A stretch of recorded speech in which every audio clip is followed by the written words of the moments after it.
Madam Chairman, is this the same bill that we had last year?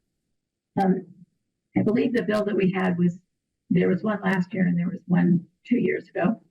I do believe this will be a little bit different. It will probably not include everything that was in those original bills, but we've looked at the work that was done by the commission, and we think that we should move forward with their recommendation.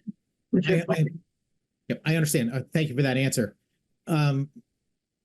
I'm just remembering and trying to recollect what the thrust of that legislation was. And please correct me if I'm mischaracterizing it, but what I gathered was that it's going to attempt to plot the course of our state agencies as far as staffing, hiring, and so forth, based on race and gender specifics rather than merit. Is that correct? I would not characterize it that way. I think that specifically, we do know from the studies that have been done that we have we've looked at areas of state government that could perform better when it comes to racial and gender equity.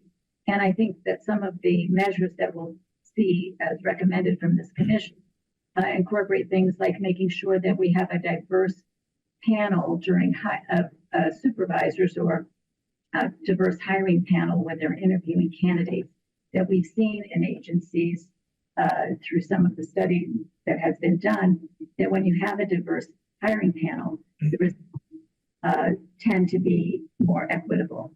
So I don't think it's about merit. I think it's about whether or not we are very intentionally looking to make sure that we are as fair in our hiring practices as we can possibly be, and that we believe the results will be a more equitable distribution of work throughout the state agencies.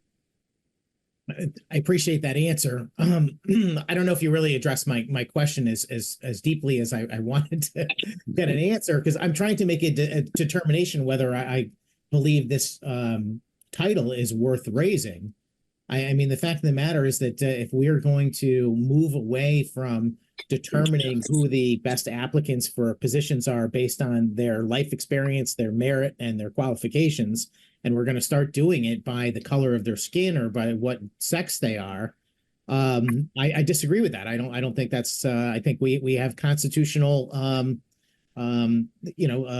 provisions and an understanding in our country about civil rights that we don't judge people based on their race and gender. We judge them based on the content of their character.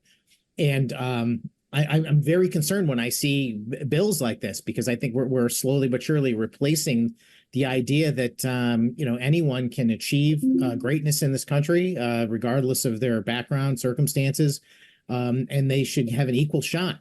When you start to suggest that people are going to be placed in certain positions solely based on those factors, it concerns me. The bill that we had a couple of years ago, that we had this long discussion, I remember very clearly, about life experience and not being taken into consideration. That's someone who actually has a great deal of understanding about certain topics that are key for the job might be displaced by someone else because of one of these superficial factors. Can you reassure me that this bill does factor in the quality of someone's work and their qualifications, or is it going to be more similar to like a quotas or something like that? So there's been no suggestion of quotas in any of the bills that we've considered thus far. I do believe I can assure you that this is mostly, this is attempting to actually be very intentional about how we are reviewing candidates and making sure that each agency has set up a structure and infrastructure that will ensure that they are looking at new applicants and looking at current employees that might be applying for promotions or looking for promotional opportunities, that we're certain that we're looking at those through a lens of equity, which means that we would have, as I said, more diversity within the panel that's doing the hiring. a plan in each of the agencies if they see that there are areas where they have not got a diverse workforce. What are the things they could do to ensure that moving forward we're addressing those issues? And then again, making sure that we have the appropriate training programs available to our current workforce and mentoring programs to ensure success and opportunity for everyone, so that we have a more equitable distribution of employees throughout our agencies. I have never seen any discussion of quotas of any kind, and I don't expect that to appear in these bills in this bill that we would be raising. Well, I appreciate that answer. Although, I mean, I'm hearing two different things. You're telling me on one hand that we're not going to be discussing quotas, but on the other hand, you use the words to make sure that certain areas have a diverse workforce. Well, I mean, the only way you can possibly ensure that you have a diverse workforce is if you establish some requirements, which are quotas in effect.